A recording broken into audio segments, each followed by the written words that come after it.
Before the sun never set on the British Empire, before Genghis Khan swept the steppe, before Rome extended its influence to encircle the Mediterranean Sea, there was ancient Assyria. Considered by historians to be the first true empire, Assyria's innovations laid the groundwork for every superpower that's followed. At its height, in the 7th century BCE, the Assyrian Empire stretched across modern Iraq, Syria, Lebanon, Israel, and parts of Turkey, Iran, and Egypt. Its wonders included a vast library and large botanical and zoological park. But the story of Assyria's rise to dominance began many centuries earlier, in the late Bronze Age, in a city called Ashur.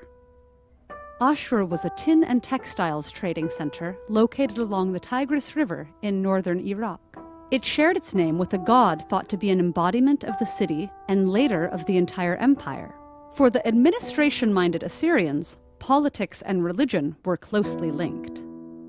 Around 1300 BCE, a high priest named Ashur-uballit I took the title of king and initiated a tradition of military campaigns, effectively transforming Assyria from a city-state to a territorial state. This meant that a single administrative entity oversaw many places, cultures, and peoples. For the next 150 years, Assyria extended its reach and thrived. In the 12th century BCE, a mysterious catastrophe that still bewilders archaeologists caused the Assyrians to lose much of their territory. A few hundred years later, however, Assyrian kings began a new round of conquests. This time, they honed their administrative system into an empire that would last generations. Assyrians were military innovators and merciless conquerors. During their conquests, they used siege tactics and cruel punishments for those who opposed them, including impalement and flaying.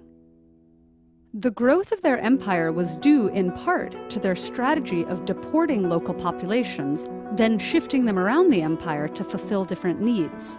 This broke people's bonds with their homelands and severed loyalties among local groups. Once the Assyrians conquered an area, they built cities connected by well-maintained royal roads. Often, when a new king came to power, he would build a new capital.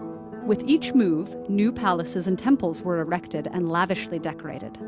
Although kings claimed absolute power, we know that an extensive system of courtiers, provincial officials, and scholars influenced affairs.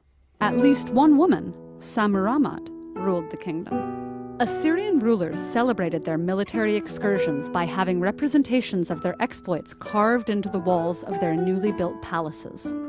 But despite the picture of a ruthless war state projected by these records, the Assyrian kings were also interested in the cultural traditions of the region, especially those of Babylonia, a separate state to the south.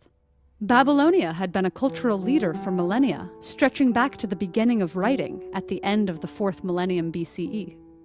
Assyria saw itself as the inheritor and protector of this tradition.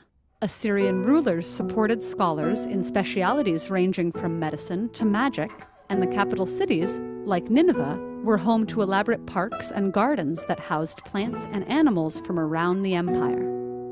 One of Assyria's final rulers, Ashurbanipal, sent scholars throughout Babylonia to gather up and copy ancient literary works.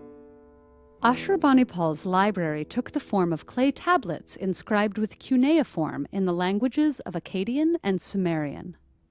The library was lost during the final sack of Nineveh in 612 BCE, but thanks to a 19th century archaeological excavation, many masterpieces of ancient literature, including the Epic of Gilgamesh and the Babylonian creation epic, survive today.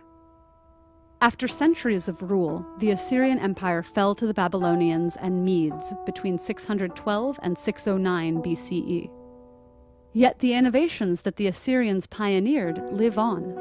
Their emphasis on constant innovation, efficient administration, and excellent infrastructure set the standard for every empire that's followed them in the region and across the globe.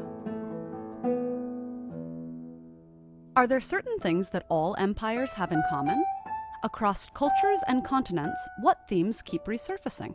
Watch this playlist to draw your own conclusions or post your theories in the comments.